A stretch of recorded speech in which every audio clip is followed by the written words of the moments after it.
Hey guys, welcome back. It is your favorite Gimp with a Limp, and I'm here with a quick one for you. This is The Rock of Chickamauga, hope I'm saying that right, by Flying Pig Games. This just launched on Kickstarter today. I meant to have this video up earlier, but I got tied up. The wife's still recovering from having her knee reconstructed, and that's kind of thrown everything for a loop over at the Gimpy house. But I wanted to make sure to put this up because Most Fearful Sacrifice was very excellent. I almost said Mark Herman, but Herman Lemon. There's so many like Marks and Hermans in the wargaming community. It baffles the mind. Herman Lemon design. It's based off the Black Swan battle system. Very excellent. We'll talk some more about it here in a minute.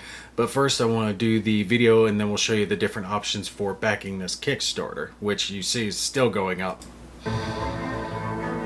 It came, it was played, and it conquered the hearts of players.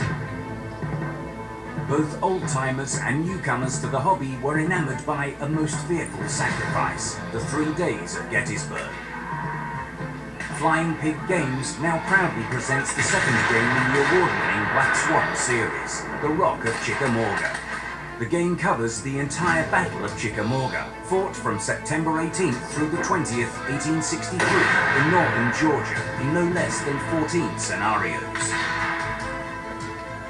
South of the vital railroad hub of Chattanooga, Tennessee, the two opposing forces shadowboxed to gain the upper hand. The ensuing battle was a confused affair, with generals exercising little control over their formation's movements. The Rock of Chickamauga, a true soldier's battle, and an engagement that the Black Swan system was designed to simulate.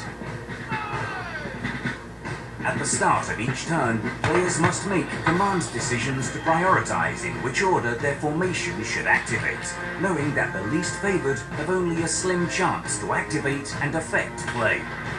Aside from the formation activation cards, each side secretly picks some vital event cards that are tailor-made for their army and reflect actual events that occurred at the battle. These cards, if played at the right time, might very well turn the tide of the game. In addition, 2 unpredictable Fog of War cards are added to the deck to add the essential elements of the chaos of war. At its heart, The Rock of Chickamauga is a game about expecting the unexpected and doing the best with the tactical options you have available, while not forgetting your long-term goals either.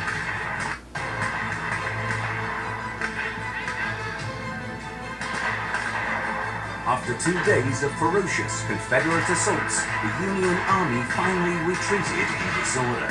It was only the gallant last-stand defense of General George H. Thomas, the Rock of Chickamauga, and his brave men that prevented the total destruction of the Union Army. The Rock of Chickamauga, a game made by gamers for gamers to enjoy, by Flying Pig Games.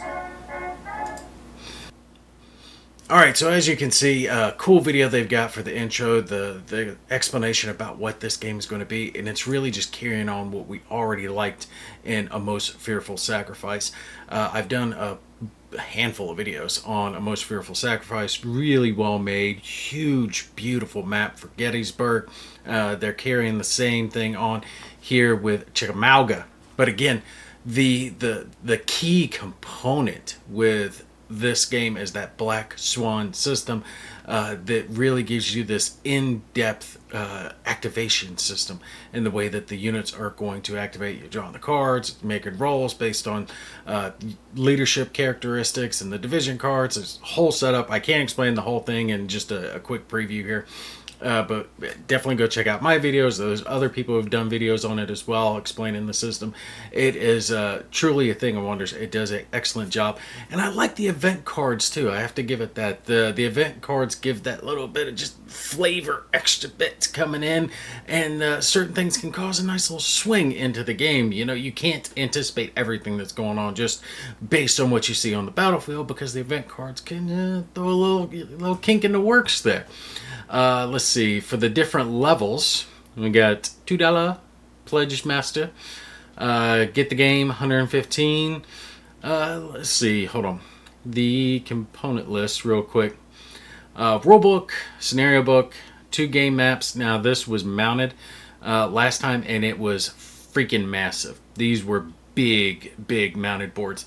I believe in the one that I filmed, I only had half the map set up because it is just that big. I don't know if they're going to the same size on this one, but I wouldn't be surprised.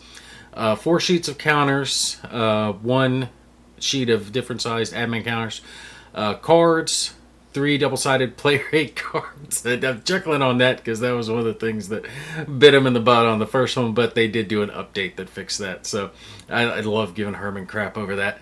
The 7 large 11 by 17 command displays, that has to do with the activation of your different formations. And the dice, 2 black, 2 white, 2 red. So yeah, right now as far as prices goes, 115 would be fair. Like I said, this is a mounted map, and the thing is friggin' huge. Definitely go check out my video. I show you the size of the map and understand that what you're seeing is half. All right, half of the huge size of it. So cost-wise, they are definitely within the ballpark of a fair price. And this box is it's massive. It's massive. It's chock full of good stuff. Pre-run counters, nice and thick, so they look good there on the table.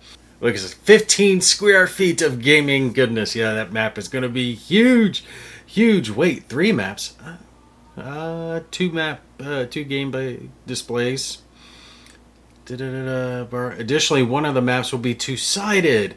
So in essence, you get 3 maps. Reverse side. Now that wasn't like that. I missed that on this. It wasn't like that on the first game. Reverse side comprising the center of the battlefield, allowing gamers to use only 1 map for mini scenarios. That's what this is showing up here. Yes, lovely, lovely, lovely. I like that. That's a nice change. I gotta give them props for that one. Yes, the 3rd map is a brilliant idea we had here at Flying Pig Games. Make a map the center of the battlefield, since much of the fighting took place here. Why not save table space and create a map for the center? That's actually a really, really, really good idea, because a lot of times the battles take place, like, you know, Gettysburg, you didn't need the whole thing. So if you get it to where you're kind of focused there in the center, you can just have 1 map and you can condense the amount of space that you're using. I like that. I like that. That is a nice thing they're doing for the players there. It gives you a little bit easier way to play it. Oh, the deluxe pledge. I forgot to finish the pledges here. 1 copy of Rock of Chickamauga. All the stretch goals that we unlock. Flying Pig usually doesn't do too many stretch goals. Additionally, the deluxe pledge will come with customized Union and Confederate battle. That was the thing they did on the first one too. The extra bonus dice thing. Shipping to be charged. Definitely in the pledge manager. No one does shipping anymore with the Kickstarter, and he does this. The early bird gets the low price one. 3 people were able to get the game for $1. Good for them. The first 200 backers get the game for $105. And this is the only thing I don't agree with. So many people do the early backer thing, and I know they do that because they want to go ahead and hit the goal. But honestly, it's $10. It's really not that big of a difference. First 100 deluxe get it the 120. That's already filled out. Honestly, I'm not surprised. This thing was going to fund very, very, very, very quickly. And I gotta say, Flying Pig has actually done well too when it comes to the delivery time frames and making sure they stay updated as far as getting the games to the players. I have not heard any complaints from people complaining about how long it took to get the game or any mishaps with the components. Like, occasionally you will have something that's a mishap in printing. That happens with all games, but I haven't heard too much of that when it comes to Flying Pig's games. We already talked about the description of the gameplay, but I'll read it out. The game utilizes the Charles S. Roberts Award-winning. I know someone who voted for him on the Charles S. Roberts, not giving away anybody, but American Civil War. Let me say this too while I'm talking about it. I'm not a big American Civil War fan. I'm not, right? It's just not something that I've been overly interested in. I'll play a game in it. But the game system, Black Swan system, is what made me want to play this game. It's so good. The gameplay system is so good that I was, okay, yeah, cool. I'm going to jump all over American Civil War game, right? It says operating the Black Swan system, which is closely related to the popular Blind Swords game system.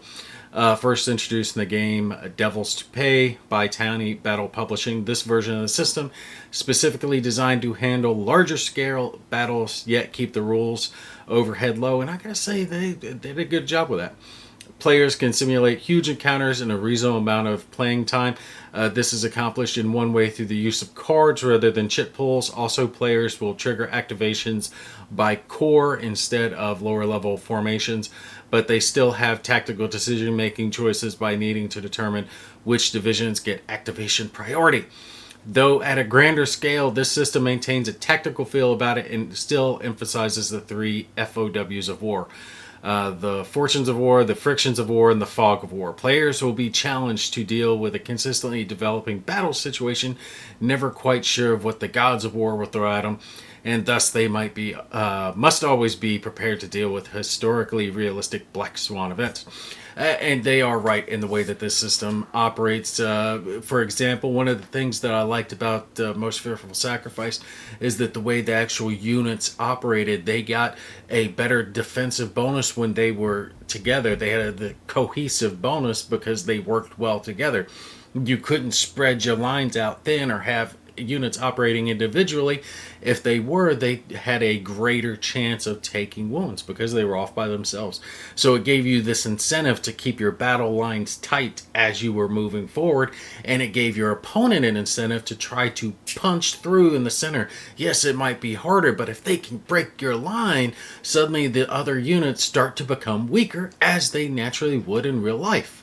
And let's see, for their stretch goals, once we'll change all cards to linen back, that's already there. CSA border strip, neoprene border strip used for defining battlefields that don't use the entire map. Oh, that's nice, I like that.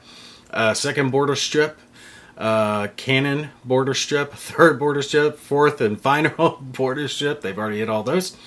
50,000, which they're just getting ready to hit. An additional sandbox scenario. In this battle, you'll control all the forces present, but where and when they will enter will be up to you. I like that. At 60,000, super cool Rock of Chickamauga bookmark.